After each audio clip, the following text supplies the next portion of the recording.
Hey guys, Nick Trask here from Trask Performance out of Phoenix, Arizona. We're here with the guys from Dennis Kirk. They invited us out here to check out their facility, and it's amazing.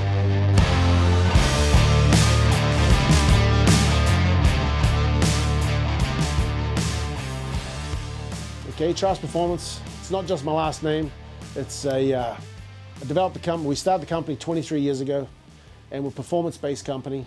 We're all passionate about performance-based Harleys and building power and developing performance products. And I came to this country, I didn't know anybody, didn't have a pot to piss in, no window to throw it out of. And I came here and I saw opportunity. I can actually do something I really enjoy in this country. So I sold everything I had in New Zealand, came over here, and started a little performance shop in Phoenix. Actually, I started off with just a little dynamometer. I had a little dyno, created a team of guys that are passionate, and we love building motorcycle performance parts. And we just started, right? Started with the V-Rod, and we did that for a bunch of years. And then the twin cam, we started with the twin cam in 07. 06, it was a rear mounted kit. And then we moved it up to the front, and we went through a whole bunch of problems. And then Thundermax came out. We worked back and forth with Thundermax to develop the system so we could get the boosted portion. And actually the last 10 years, it's been perfect. It's been working great. And we install turbochargers all around the world. Man, I don't feel like I work a day in my life, right? I come to work and I just dream up stuff, and me and my team, we put it together, we develop it. I just got a lot of passion. It's nothing better than building something that just sounds badass, and it's got tons of power, and it pulls, it straightens your arms, right? There's nothing better than that. And then when you see our customer jump on his bike and he rides it and he comes back, he's got a big grin on his face, right? You can't, it's just so much fun. Why Harley specifically? Why Harleys? Because they need all the work they can get. They need all the help they can get, right? They don't stop, they don't corner, they don't make much power. That's our job, right? We can make them unique, or at least give them something that he can be proud of to make it his own.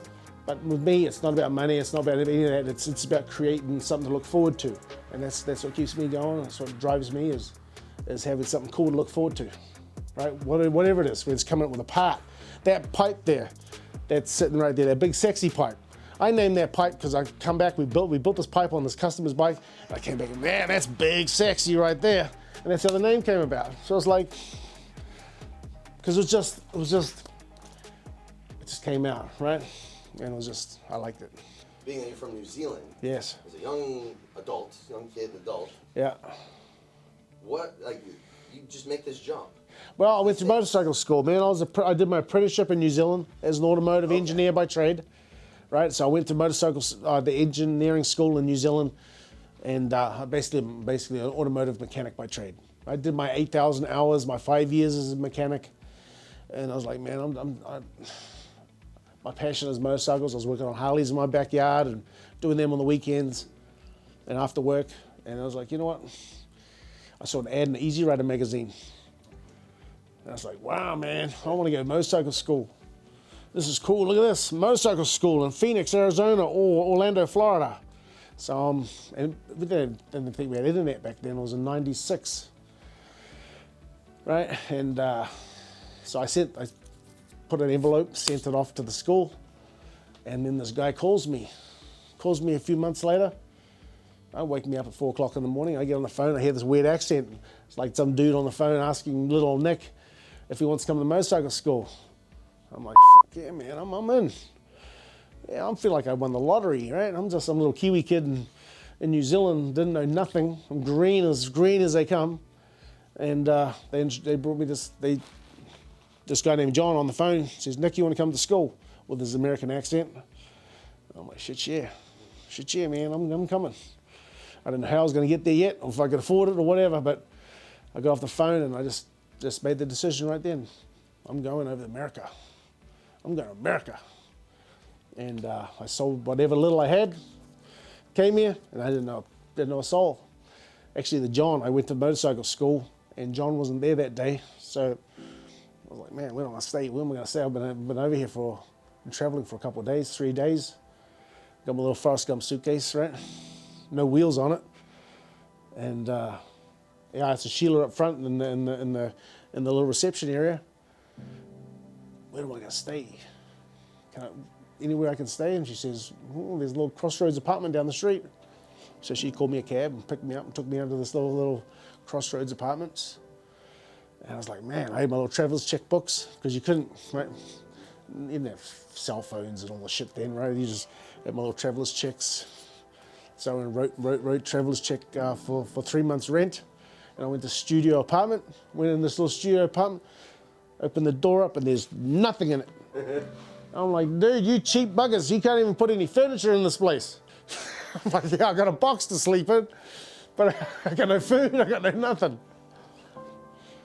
Yeah, those are the good old days. It's amazing how, like, especially the more and more we do these interviews with guys like you, you know, that's usually the comment in the good old days. It's the days of the struggle, Yeah. the self-discovery. It's builds who you are. Yeah, exactly. So it builds who you are. And when you go through problems, you know, you don't look at a problem as being something that's bad. You look at it as being a learning curve. Like my building burned to the ground, neighbors burned it down, right? And almost put me out of business. And I look back at a lot of things now. My old partner died. That guy spun him out and hit the curb and got flipped out of the car. So I've been through a lot of catastrophe things throughout my business career. And you know, I would change the fact that Mike died, but everything else, I wouldn't change any of it, because you know, it built me, my character, built me who I am, and it tells me that I wasn't ready to be successful back then anyway. So you know what? Now it's given me a big shit sandwich, and now I'm good as gold. So when you're looking at the future of the industry, Yeah. from a personal perspective, what do you see? What I see, man, is what I'd like to see is I'd like to see everybody that has a company, has a reputable brand, get together and support all the events, right? Because we don't create excitement for our customer, for the guy that drinks our Kool-Aid. If we can't keep the excitement going, he's gonna go buy jet skis, right? Or he'll be riding skateboards or something, right? So we gotta keep him on motorcycles. We gotta keep him excited. We gotta keep him feeling cool, feeling badass. We gotta keep that up. And we can't do it with just me and one other guy over here and another guy over here. The whole industry needs to not look at themselves, look at it as an overall group, and we all jump in and we all do it, right? We all be positive. There's enough business for everybody, and we all help each other out.